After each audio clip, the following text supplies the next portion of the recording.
김수종이 꿈꾸는 정의롭고 원칙이 살아있는 대한민국. 청취자 여러분과 함께 만들어가겠습니다.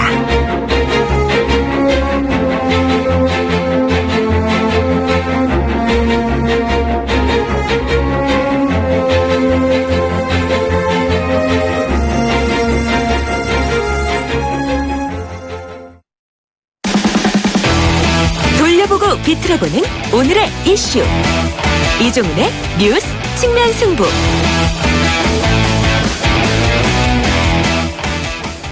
네, 오늘 핫 이슈 한 가지를 가지고 돌려보고 삐뚤어보는 남자, 시사계 진돗개 이종훈 박사 오셨습니다. 안녕하십니까? 네, 옆구리는 절대 한번 물면 놓치지 않습니다. 무서워라. 오늘은 무슨 이슈입니까? 살짝 좀 민망한 이슈인데요. 예. 돼지 발정제. 무슨 얘기 하실지 알겠어요. 홍준표 자유한국당 후보 이야기죠. 예, 맞습니다. 많이 보도 보셨겠지만 2005년 발간한 자전적 에세이. 예. 나 돌아가고 싶다. 예. 정말 이분 가시는 상황으로 가지 않을까 약간 좀 걱정도 되긴 합니다. 예. 이 하숙집 룸메이트가 여학생을 짝사랑을 했고. 예. 그녀를 자기 사람으로 만들어야 되겠다. 예. 대학 1학년 때 이런 생각하는 사람이 참 있네요. 예. 그래서 이제 돼지 발정제를 구해달라고 해서 예. 하숙집 동료들이 이제 본인 포함해서 이렇게 구해줬다는 거죠. 예. 그 여학생에게 생맥주에 타서 먹이는데 성공했는데 깨어나는 바람에 실패했다. 예. 자, 결과적으로 강간 미수 사건입니다. 그렇죠. 예. 거기에 이제 조력범이 거죠, 그러니까. 이었던 거죠. 이 K대 근처에 하숙하던 S대 학생들의 X대 학생의 네. 고민이었던 것 같은데 해명이 있었습니까? 여기에 대해서? 해명이 나오긴 했는데 그 해명이 더 어이가 없다. 어떤 해명이 이런 있습니까? 얘기가 나오고 있습니다. 그러니까 이 홍 후보가 이렇게 얘기했습니다. 예. 하숙집 동료들이 하는 얘기를 그냥 옆에서 들었다. 예. 그래서 이제 책에 좀 기술하기 위해서 간접적으로 좀 관계한 것처럼 썼고 예. 마지막에 좀 후회하는 듯한 그런 그 좀 극적인 장면도 넣었다. 이런 얘기입니다. 자, 자유한국당 중앙선대위 차원에서 나온 그 해명은 또 기가 막힙니다. 뭡니까? 정준길 대변인이 이렇게 얘기했습니다. 혈기왕성한 대학교 1학년 때 벌어진 일이라는 점을 너그럽게 국민들께서 감안해 주셨으면 좋겠다. 아이고, 옛날에 어떤 개그맨이 그런 말 했죠. 지구를 떠나거라. 그랬죠. 네. 이 정도밖에 해명을 못 합니까? 그러니까 지금 이 얘기대로라면 예. 혈기왕성할 때는 그래도 된다. 이런 얘기잖아요. 그러니까 이게 도대체 이게 말이 되냐는 얘기입니다. 그러니까 최근에도 사실은 이 유사한 사건들이 좀 간혹 있지 않습니까? 그렇죠. 이렇게 같은 동기생들이 여대생을 성추행하고 모 대학의 의대생. 예. 그죠. 그랬던 사건도 있었고. 예. 그리고 이제 보면 이제 간간히 신입생 이런 환영식 이런 그렇죠. 때도 이런 또 것도 있고 또 최근에는 사실은 그 대학 그 카톡 방에서 이런 성희롱 이런 것들이 좀 논란이 되기도 하고. 예. 그런데 이런 정도지. 그러니까 이런 거하고 좀 비교해 봤을 때도 그 시대에 대강 좀 살아보셔서 아시겠지만 이렇게 발칙한 발상을 하는 그 대학 1학년생이 그 당시엔 굉장히 흔치 않았다고 봐야 되거든요. 그리고 사실은 좀 명문대 대학 다닐 정도의 모범생들 같으면 소심해서라도 못하고 그랬는데 굉장히 좀 이렇게 뭐라 그래야 될까요? 하여튼 상상을 초월하는 그 1학년생들이 아니었나 이렇게 생각합니다. 제가 늘 청취자분들한테 말씀을 드리는데요. 나라에 큰일을 할 분들은 일기장을 초등학교 때부터 다 쓰게 해야 돼요. 네. 네. 후보 사퇴 주장 나올 수밖에 없겠죠. 이 정도 되면. 예, 사퇴해야 되는 거 아니에요 혹시? 그렇죠. 예. 사건의 그 중대성으로 밀어볼 때. 모래시계 검사잖아요. 예. 그러니까요. 그러니까 박근혜 전 대통령 탄핵 관련 또는 지금 법원 재판 관련해서도 구속에 가장 결정적인 게 됐던 게 사안의 중대성 아닙니까? 예. 사안의 중대성을 보건데 예. 이거는 좀 자질에 좀 문제가 있다라고 누구라도 생각할 수밖에 없는 상황이죠. 아이고, 당연히 이제 국민의당 쪽에서도 강간 미수 공동정범 홍준표는 사퇴하라 이렇게 지금 이야기를 하고 있고요. 네. 바른정당의 전현직 여성 의원들도 나서서 이 정상적인 사고를 가진 한 인간으로서도 자질 부족이다. 그냥 물러나라. 사퇴 요구를 좀 하고 있는 그런 상황입니다. 예. 이거는 더 이상 스트롱맨이라고 하기에 보이기 위해서 설거지를 좀 그렇게 표현했다. 이거하고는 영 다른 차원의 이야기죠. 차원이 다른 얘기죠. 아. 네, 그렇습니다. 법대생이 별 죄의식이 없었다. 그렇게 봐야 되는 거죠. 게다가 신입생이고 보통 신입생 때는 그 더군다나 이제 지방에서 서울 올라왔잖아요. 네. 그러면 분위기가 전반적으로 제가 경험한 바로는 상당히 위축돼 있거든요. 네. 환경 적응하기도 바쁘고 예. 학업 쫓아가기도 바쁘고 예. 그리고 또 법대생 같은 경우에는 1학년 때부터 곧바로 고시공부 들어가는 친구들도 그렇죠. 많거든요. 예. 자, 그래서 이런 생각을 할 여유가 없고 더군다나 이번 사안이 중대한 것이 예. 그냥 친구들끼리 농담한 것에서 그치질 않고 실행까지 갔다는 거 아니에요. 그렇죠. 야, 이 신입생들이 그렇게. 흥분하지 마시고. 아, 예, 예. 죄송합니다. 예. 많이 좀 흥분이 되네요. 제 대학 1학년 때를 생각해 보면 이건 정말 상상하기 힘든, 예, 참으로 당돌하고 대담한 신입생이었다. 이렇게 좀 생각을 합니다. 근데 더 웃기는 거는 그 돼지 발정제를 줬는데 그거는 여자가 먹는 게 아니고 남자가 먹어야 된다. 뭐 이런 내용도 그 책 안에 들어있던 모양이더라고요. 네, 뭐 그런 자세한 설명까지, 민망한 예. 설명까지. 그래서 뭐 약효가 없었다. 뭐 이제 이렇게 또 얘기가 나오고. 그렇게 자세한 이야기를 갖다가 재밌게 들어서 다 기억을 하시는 모양이죠. 본인은 관여를 하지 않았고, 그죠? 그러니까요. 그런데 이제 그 책 내용을 보게 되면, 예. 그러니까 본인도 그러니까 이 좀 그것이 얼마나 잘못된 건지 검사가 된 후에 알았다. 그렇죠. 장난삼아 한 일이었는데 이렇게 예. 얘기를 하면서 예. 이제 그런 얘기를 하거든요. 근데 그리고 예. 뭐 말씀하십시오. 나중에 좀 반성한 듯한 예. 그런 이제 표현도 좀 들어가 있어요. 예. 그러면 근데 그 사실은 이제 본인도 제가 보기에는 꽤나 적극적으로 개입을 했던 게 아닌가. 예. 돼지 발정제에 대해서 잘 아세요? 전 모릅니다. 그러니까요. 예. 보통 잘 모르잖아요. 진짜 전혀 모릅니다. 예. 근데 저는 이게 아까 S대 실명을 밝힐 수도 있는데 네. 지금 한국에서 중요한 인물이다 그러잖아요. 예, 그렇습니다. 그러면 이분이 중요한 인물이 될 정도로 대한민국이 그렇게 취약한 나라입니까? 이런 분들이 어떻게 대한민국의 중요한 역할을 할 수 있죠? S대 출신 상대면 다 이런 가치관과 윤리관을 가지고 대한민국의 중요한 인물이 될 수 있습니까? 그래서 S대가 중요한 겁니까? 이렇게 아니, 말하면 상당히 좀 당혹스럽죠. 명문대 출신들 중에도 뭐 이번 우리 최순실 이 게이트 과정에서도 봤지만 네. 사고 치시는 분들이 많잖아요. 알겠습니다. 예, 그러니까 뭐 그거 가지고 뭐라고 얘기할 수는 없는데 벌써 지금 뭐 아무개다 이러고선 뭐 이름이 돌고 지금 알겠죠. 난립니다. 네. 오늘 말씀 잘 들었습니다. 고맙습니다. 네. 시사평론가 이종훈 박사였습니다. 청취자가 묻고 박 박사가 전한다. 방송을 들으시면서 궁금하신 사항은 문자 메시지로 보내주세요. 샵 0945번 우물정 0945번으로 짧은 문자 50원 긴 문자 100원의 정보 이용료가 있는 문자 메시지로 보내주시면 박 박사가 꼼꼼하게 읽고 인터뷰에서 대신 질문해드립니다. 오늘 들으신 인터뷰 방송은 YTN 라디오 곽수종의 뉴스 정면 승부 홈페이지나 팟캐스트, 팟빵을 통해 다시 확인하실 수도 있습니다.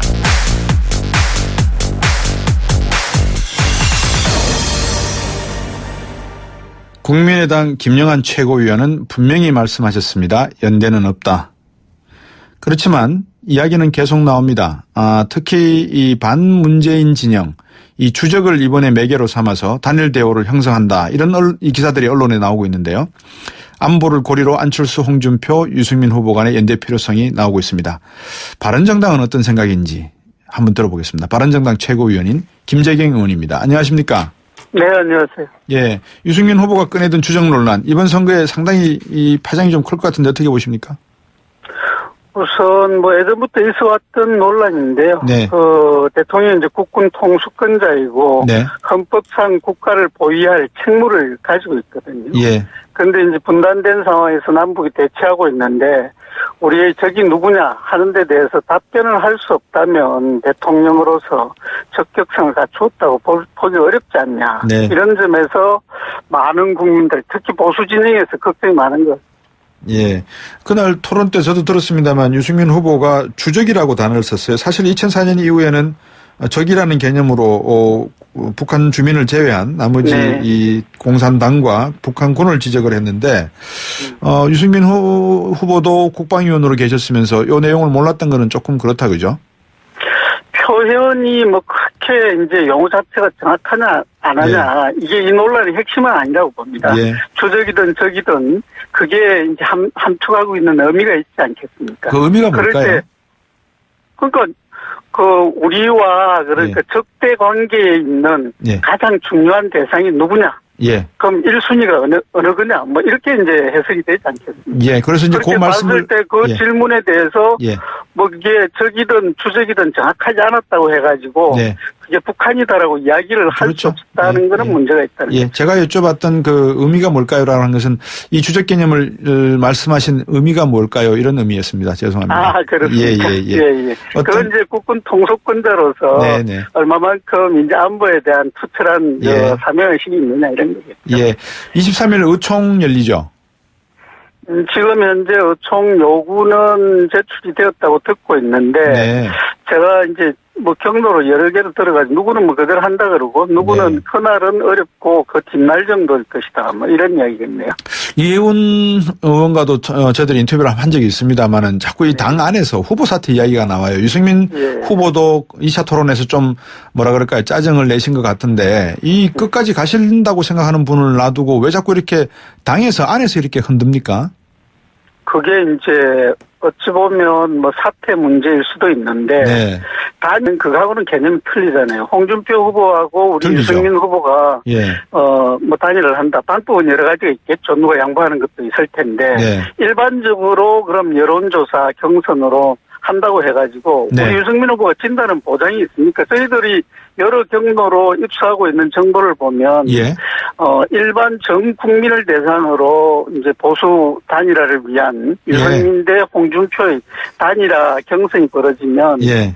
확률적으로 유승민 후보가 이길 확률이 높다고 보거든요. 그러려면 그건 무슨 사태나 포기는 아니지 않습니까? 아, 경선할 시나리오는 가지고 계시는군요. 아니 단일화라는 게 그러니까요. 결국은 뭐 합의가 돼가 양보가 안 되면은 네. 가장 합리적인 것은 그렇다고 당원 그러니까요. 투표할 수도 없는 거니까 예. 여론조사 경선 아니겠습니까? 그런 그래서 저는 어제도 뭐 설레도 있었고 네. 그다음에 이제 사회 상규에 이하더라도 네. 이거는 전 국민을 상대로 한 여론조사 경선일 수밖에 없다 이렇게 네. 이야기를 네. 했죠. 그래서 일단 뭐 당에서도 그 가능성에 대한 문은 열어놓고 여러 가지 시나리오를 한번 검증해 보시는 그런 수순으로 이해를 하겠습니다. 그러면. 근데 저희 당에서보다도 한국당에서 저희들은 검토가 더 깊이 된 걸로 이렇게 예. 됩니다. 지금 뭐 대지 발전제 이야기도 조금 전에 나눴습니다만 이종훈 박사하고 만약 이대로 자칫 뭐 그 하나의 이슈가 된다 그러면 홍준표 후보께서 상당히 좀 곤란해질 가능성도 있어서 예. 그 가능성도 높아질 수도 있다라는 뭐 이야기도 하시던데 거기에 네. 안철수 후보까지 같이 포함되는 건 어떻습니까? 저희들이 그래 안철수 후보가 보수가 아니다라고 이야기를 한다면 이길 수는 없겠죠. 네. 근데 본인이 거기에 대해서 명확한 입장이 없으니까 예. 본인이 이를 부정하지 않는다면 예. 문재인과의 상대로서 단일 후보로서 승부를 걸 필요성이 있다라고 느낀 것 같으면은 예. 이제 3자가 단일화할 그런 이제 필요성이 있는 것이고 예. 이제는 후보들이 좀 더 냉정하고 솔직해져야 된다고 봅니다. 네. 유승민 후보 내가 대통령 될 수 있느냐 없느냐. 예. 그럼 홍준표 후보도 될 수 있느냐 없느냐. 예. 여기에 대해서 솔직하게 고백을 하고 예. 그렇다면 이번 대선에서 나의 역할이 무엇이고 예. 그다음에 내가 이 대선에서 국민들을 위해서 또 우리 당을 위해서 나 본인을 위해서 얻을 성과가 뭔지 네. 이게 이제 결말을 낼 때가 된 것 같아요. 박지원 대표는 보수입니까? 진보입니까? 어떻게 봐야 됩니까? 저희들이 보기에는 진보 색채가 강하다고 봅니다. 그러면 안철수 대표가 보수라고 해서 나머지 분들도 보수다. 그래서 연대할 수 있다. 이렇게 하기는 곤란하지 않겠습니까? 당 전체를 놓고 보면은 예. 저희들은 뭐 그런 게 뒤섞여 있는데 안철수 후보 자체의 캐릭터는 저희들은 뭐 꼭 진보라고 이렇게 보지는 않거든요. 그리고 네. 이제 그건 후보의 역량인 것입니다. 안철수 후보가 지난번에 사드를 놓고도 예. 당론하고 자기의 개인적인 의견이 이제 좀 다른데 예. 당의 의견을 바꿀 수 있도록 노력해 보겠다 이런 말씀도 하셨잖아요. 예. 그래서 저희들은 후보가 뭐 이제 역량이 있다면은 설득하고 해서 전체적인 흐름을 예. 만약에 이제 문재인 후보를 이길 수 있는 방법이 있다면 국민의당도 전체적으로 뭔가 좀 달라질 수 있지 않을까 하는 생각을 저는 해봅니다. 예. 당론을 변경해 보도록 노력해 볼 수 있다라고 한 게 아니라 대통령 후보를 따라가는 게 당론이다 이렇게 표현한 것 같습니다. 그렇던데요. 예. 좀 더 강한 표현 같네요. 그렇죠. 그래서 이제 지금 사드 배치 말씀도 해주셨는데 여전히 아직 당론은 안 바뀌고 있거든요. 그냥 네네. 대통령 후보인 내가 가는 대로 가는 거다 이렇게 이렇게 하고 있는데 연대의 명분을 어떻게든 좀 찾아야 될 것 같아요. 만약에 고민을 하신다 그러면. 근데 자유한국당하고 바른정당은 원래 같은 보수의 뿌리니까 조금의 감정적인 것만 컨트롤 하시면은 오케스트라가 가능한데 이 국민의당은 상당히 복잡한 구조를 야기할 수도 있다라는 생각이 들어서요. 그런데 국민의당이 이제 여기에 포함될 가장 큰 개연성은 안철수 후보가 전혀 가능성이 없는 것도 아니고 예. 그렇다고 확실한 것도 아니고 이런 상태가 예. 그러면은 자기들이 집권에 대한 어떤 의지와 국정 운영의 확실한 이제 철학이 있다면은 예.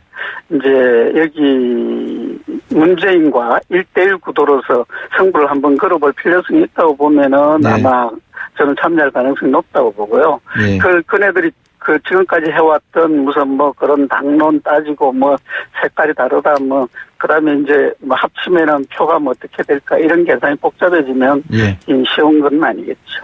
132석의 보수와 40석의 뭐라 그럴까요? 아직까지 이 퀘스천 마크인 정당이 합칠 때 될 수 있는 사람 쪽으로 밀어주기로 한다라는 것은 국민이 보시기에는 명분상으로 상당히 위험한 정치적 공학이고 딜이지 않겠습니까?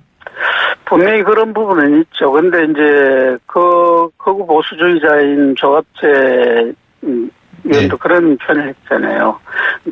이게 정말 이건 아니다라고 생각했을 때는 그 다음에 이제 선택을 할 수밖에 없는 게 현실이거든요. 네. 그리고 이제 홍준표 후보 솔직히 깨놓고 이야기가 대통령 선거에서 이길 확률 거의 없지 않습니까? 유승민 후보도 그게 바로 이제 아픈 부분이거든요. 예. 그렇다고 본다면 우리의 차선책은 뭐냐는 거죠. 그럼 안철수 후보는 될 가능성이 있다고 보시는 겁니까? 1대1로 붙으면은 지금 현재로서는 가능성이 높은 거 아닌가요? 아, 그렇습니까? 오늘 방송기자 클럽 초청 토론회에서 유승민 후보가요. 민주적 절차로 뽑힌 후보 지지율이 낮다고 사퇴하면 선거할 필요 없다. 안철수, 홍준표 후보와 단일화도 안 한다. 이런 말씀을 강하게 하셨어요.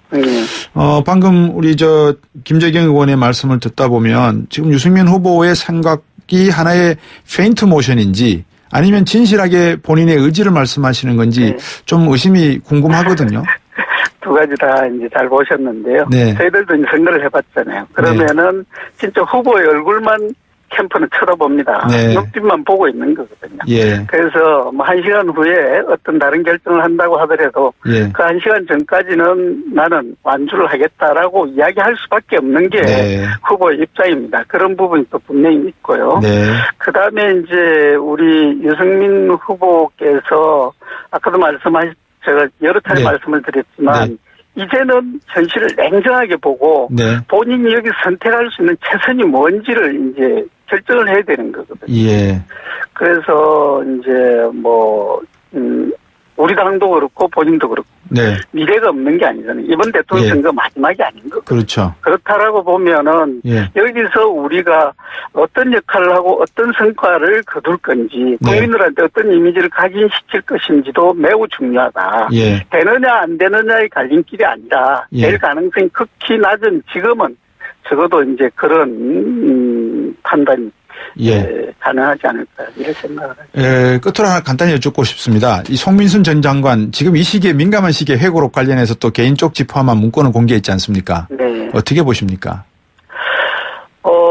많은 고민이 있으시리라고 보는데요. 네. 일국을 운영할 대통령은 우리가 경험칙상으로도 봤지 않습니까? 네. 그러니까 이제 어떤 철학이나 가치관도 뚜렷해야 되지만 네. 정직하고 또 잘못된 것은 솔직히 또 인정을 하는 게 필요하거든요. 만약에 그게 송민순 장관 말대로였다면 문재인 대표는 자꾸 그걸 덮을 게 아니라 그때는 내가 이런 판단을 이렇게 했는데 지금은 그렇지 않다라고 이야기를 해주면 되는 거거든요. 그런데 그걸 자꾸 그게 아니다라고 이야기를 한다면 대통령으로서의 자격이 있어서 큰 흠결이 될 수가 있는 겁니다. 그런 이제 여러 고민 속에서 송민순 장관의 저는 이번에 이제 이야기가 나온 거 아닌가 이렇게 보죠. 예.